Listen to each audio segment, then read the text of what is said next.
Good day, students. Welcome to one of the core subjects in senior high school program, Media and Information Literacy.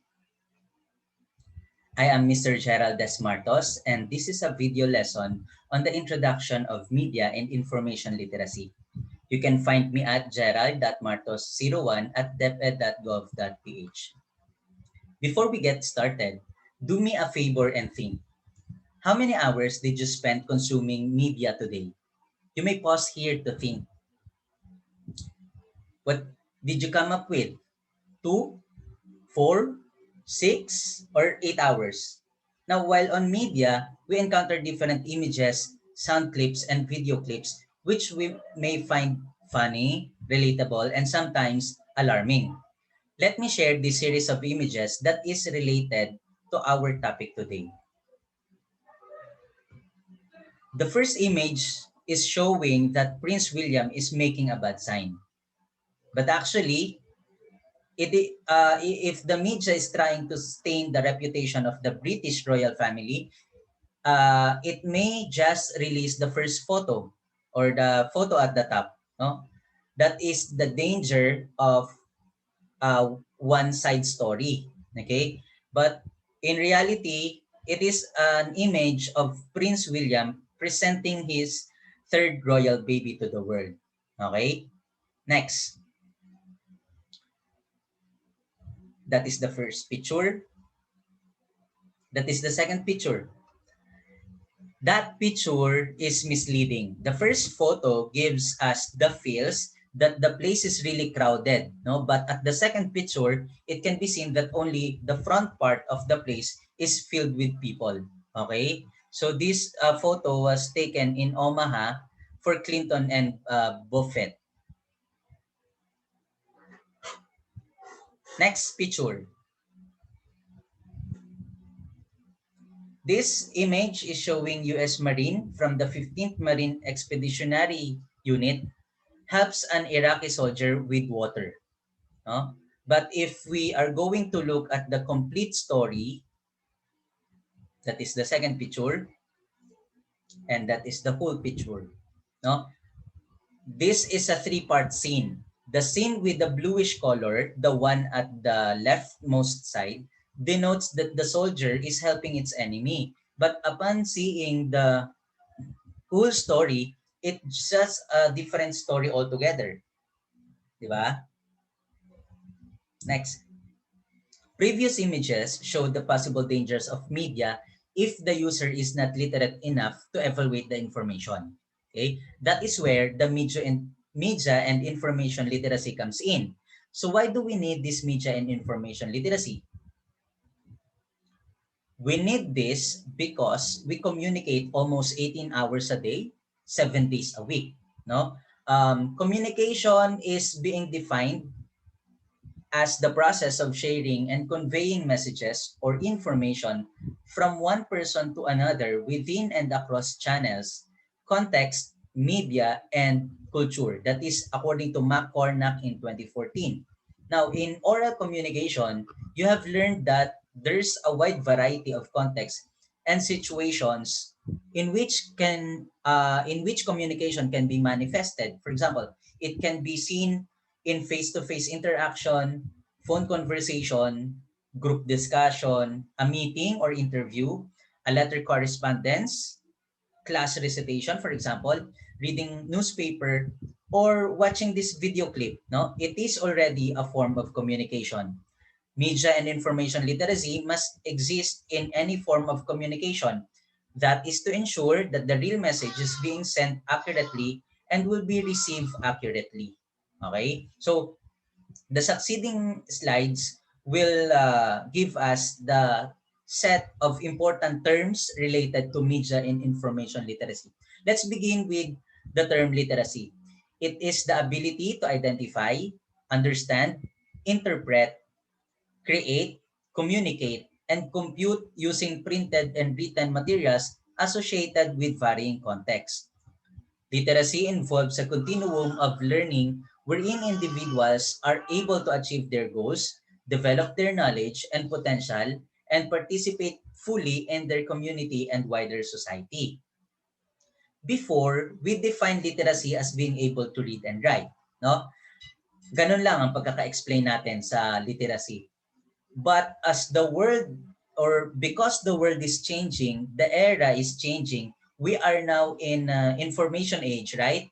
The definition of literacy is also changing. It is evolving, no? So, nakita natin kanina kung ano yung definition ng literacy. It already evolved from this, the literacy being able to read and write. Okay? So, nag-evolve na siya papunta dito. Okay, next. Second word is media. Media is the physical objects used to communicate with, or the mass communication through physical objects. It also refers to any physical object used to communicate messages such as transistor radios, televisions, and computers. No, before our television, we still have this bulky back part, yung matataba na TV, maliit, black and white. Pero ngayon, no, meron na tayong ultra high definition TV at sobrang ninipis na, tama? Even the computers, dati ang lalaki ng mga computer kung napag-aralan natin sa TLE natin before, di ba? Ang lalaki ng computer. Pero ngayon, sobrang compact na, no? Meron ng laptop na talagang pwede mo nang ilagay sa bag. Dati hindi kasi pwede, okay? So, this shows that science progresses at a remarkable rate. Okay? It is evident in our cell phones. Di ba? Before, may mga antenna pa ang cellphone. Ang lalaki, pero ngayon, ang liliit na. Di ba? Or lumalaki kasi kailangan na rin ng screen. Dati, wala pang mga camera ang cellphone, pero ngayon, pagandahan na ng camera. Parang DSLR na. Di ba? So, another point na nakikita nating grabe ang pag-improve ng science ay itong example na to. It's a hard drive of a computer. In 1956, sa kaliwa, yung ganyang kalaking hard drive, 5 MB or megabytes lang ang karga. Isang kanta lang, isa or dalawang kanta lang, song, no, ang pwedeng ilagay diyan. But in this the other picture, 2013, no, it already contains 4 million megabytes, no? 4 terabyte. Ang dami mo nang mailalagay na kanta diyan, 'di ba? So, kita natin yung difference ng pagbabago, no? So that really says or shows that science progresses at a remarkable rate. Next word is media literacy. Media literacy is the ability to access, analyze, evaluate, and create media in variety of forms. It aims to empower citizens by providing them with the competencies necessary to engage with traditional media and new technologies. Let's first differentiate traditional media with new media. Okay, what is the difference between the two? When we say traditional media, it is composed of broadcast media such as television and radio. No? Printed media is another form of traditional media, and printed media is example nito, newspapers and magazines. Okay? Now for the new media, these are the newspaper or articles and blogs and music and podcast that are delivered digitally. Yung mga nakikita nating news sa ating cellphone, no? Yung mga video clips na nakikita natin sa ating cellphone, nakikita natin sa computer, na binibigay sa atin or na-receive natin digitally, that is a part of new media. Okay? Let's take a look at the following pictures for us to realize the importance of media literacy. Yan. This is an image that were circulating last year, allegedly from Kabataan Party List Sara Elago. Nakalagay dito, basahin ko katulad nga ng sinabi ni VP Lenny na kung uubo kayo ay pahigo. Ang payo ko naman ay kapag hahatsing kayo, dapat nakadilat para makita kung may tatamaan, di ba? Parang totoo yung sinabi kasi ang ayos ng pagkaka-layout. But the real thing is, ito po yung sinabi niya, no? It's not only insensitive and callous, but also dangerous since it downplays the urgency and necessity of immediate relief and food assistance to those whose jobs and livelihood are now heavily affected. Ang pinag-usapan nila dito is yung impact ng COVID-19 pandemic sa mga ah, tao, no, sa mga mamamayang Pilipino. Pero ito yung nakitang umiikot, no, sumabay na umikot na picture or image sa social media. Now, from her Facebook post, ito yung nakuha ko, no? Pinatunayan niya doon na mali yung kumakalat na image na kung uubo ka daw, I mean kung hahatsing ka dapat nakadilat para makita mo kung may tatamaan, di ba? Parang walang sense. Kasi hindi ka naman makakadilat kapag humahatsing ka. So, sinabi niya diyan na hindi totoo yung lumalabas at kinumpare niya yung dalawang image, no? May peke at may totoo. So, as you can remember in empowerment technology, we are taught to be vigilant in any fake news and misinformation in the internet kasi ngayon ang bilis na makakita ng mga information sa internet and hindi lahat ng information sa internet ay totoo. Okay? Next. Next word is information. It's a broad term that covers processed data, knowledge derived from study, experience, instructions, symbols, or signals. We often encounter the terms data and information. What is the difference? Okay, so data is a raw unprocessed facts about something or someone. When we say information, it's an organized structure and contextualized data. Let's give an example. Yung birth date mo, for example, December 7, 1988. Kapag ganyan lang yung data, that's data, no? Pag ganyan lang ang data, wala siyang masyadong meaning. Okay? Pero kapag ikinabit yung data na yan, for example, yung birth date na yan ay ikinabit sa pangalan ng isang tao, like, for example, Jose Rizal, for example, okay, nagkakaroon siya ng meaning, no? So, yung birth date, maaring yun yung birth date ni Rizal. No? That's example lang, ha? Okay. So, yung mga ganun pagkakataon, I mean, those kind of information may be used for identity theft, for example. Okay? What's dangerous is information being leaked. Walang problema kapag nag-leak yung data or nalaman nila na December 7, 1988, walang ibang data na nakakabit. Walang problema doon. Pero kapag nakabitan nyo ng pangalan, nakabitan nyo ng address, nakabitan nyo ng, for example, ng gender, also, nagiging information siya at yun yung delikado kapag lumabas. Pwede siyang magamit sa identity theft. Okay? Next word. Information literacy. It is the ability to recognize when information is needed and locate, evaluate, and communicate information in its various formats.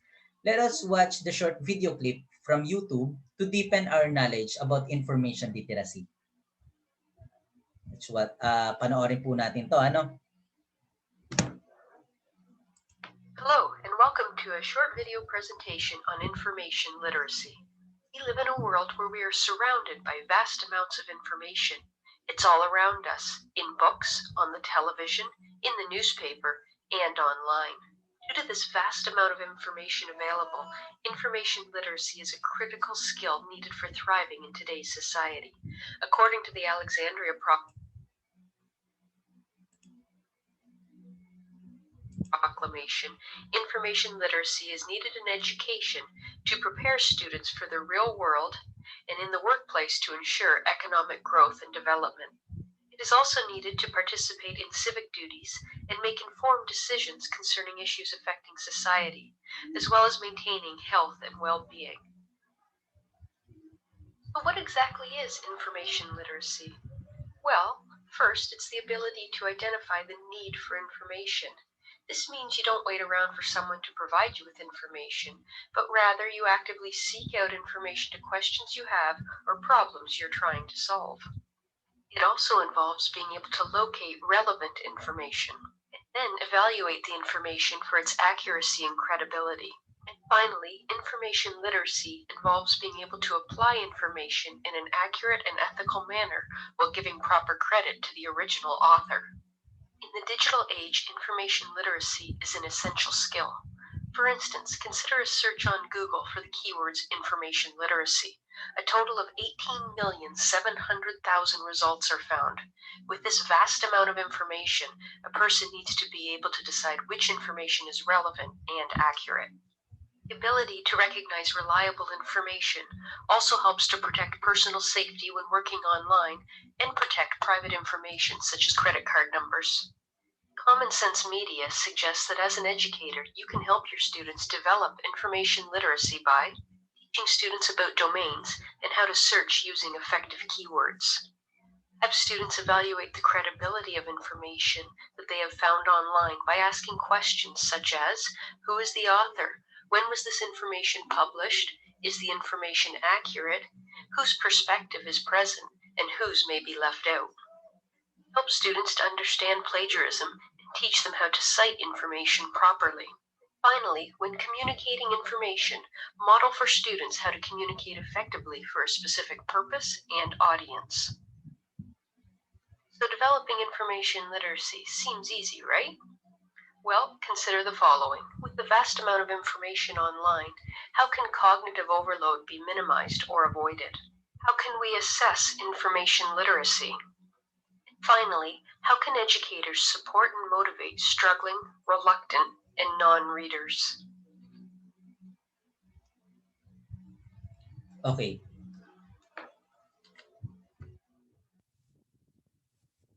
Audio check, audio check.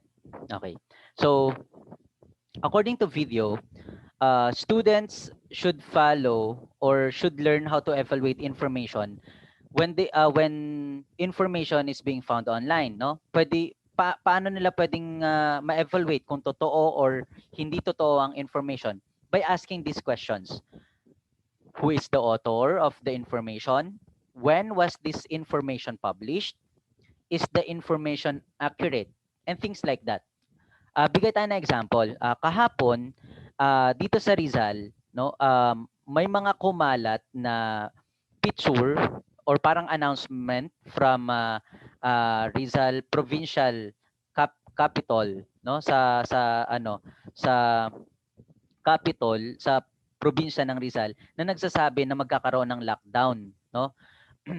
Nung tiningnan, I mean nung chinek kung kailan produce or pinablish yung balita na yon, 2020 pa siya nangyari or 2020 pa na nailabas. So parang kung i-check nating mabuti, hindi, although totoo yon nung time na yon, nagiging hindi siya relevant or totoo ngayon kasi hindi na 2020 ngayon at wala namang ganong ipinapalabas ngayong 2021.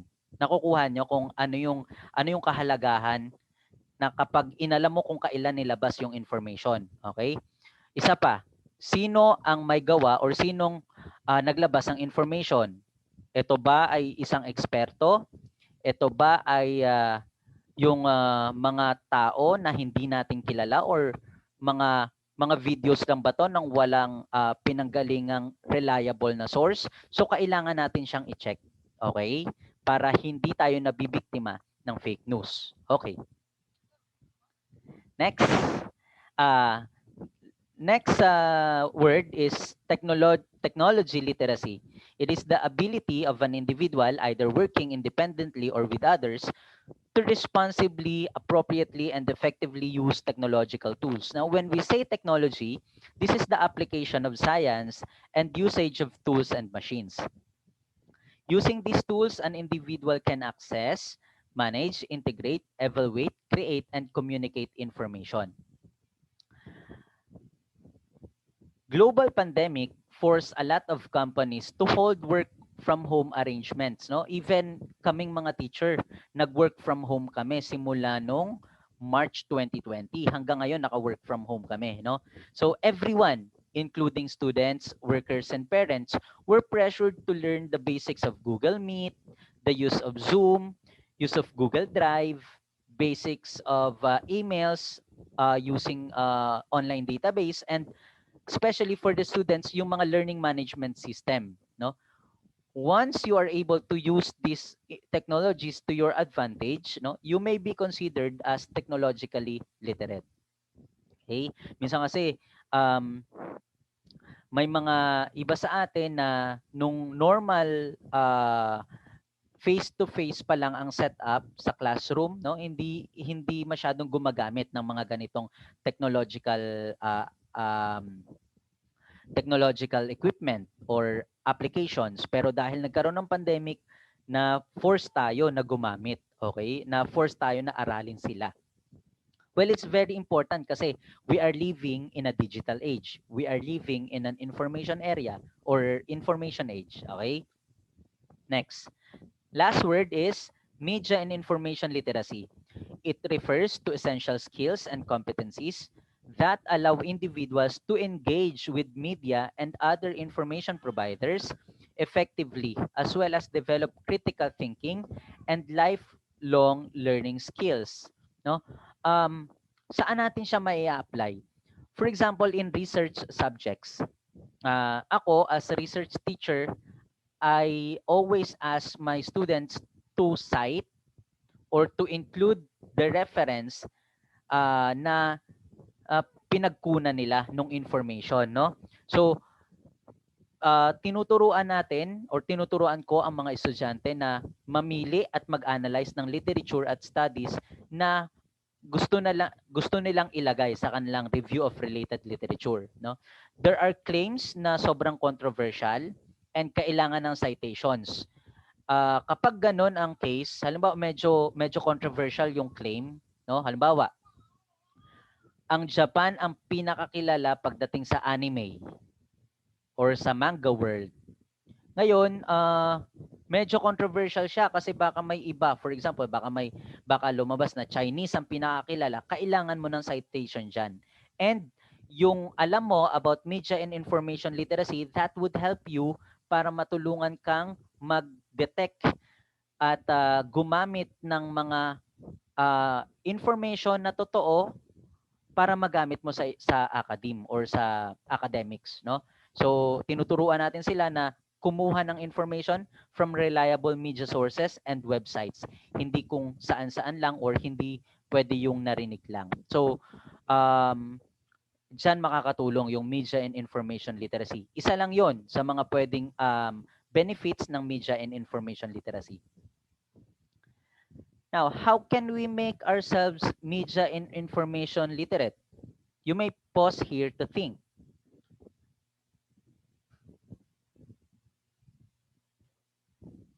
Okay. According to Linda Ellerby, media literacy is not important. It's absolutely critical.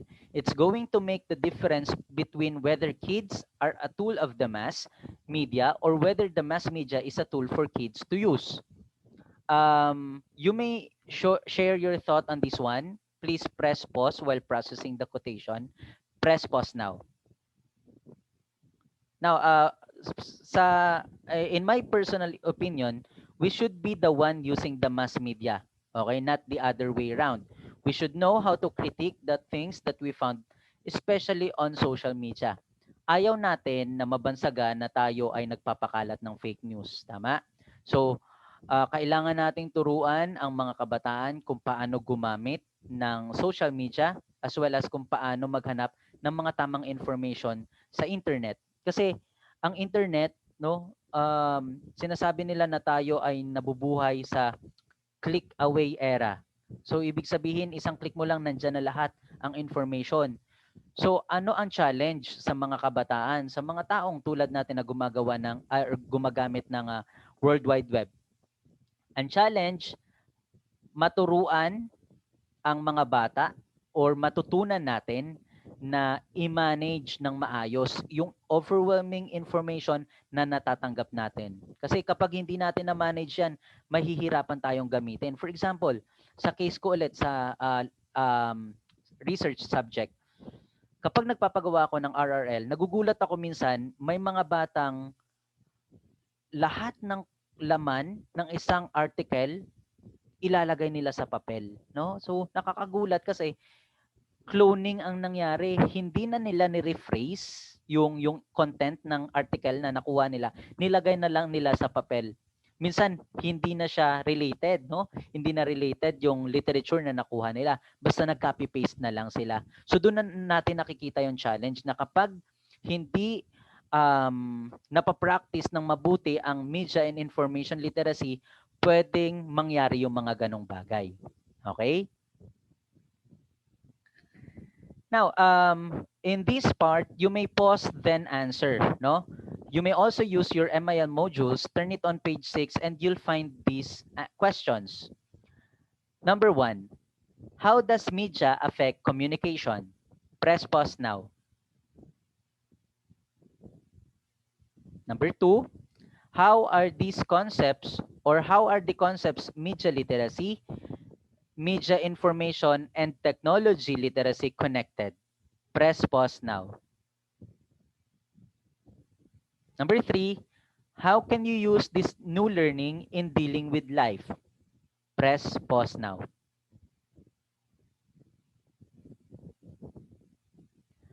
Thank you everyone. Thank you for listening. Goodbye.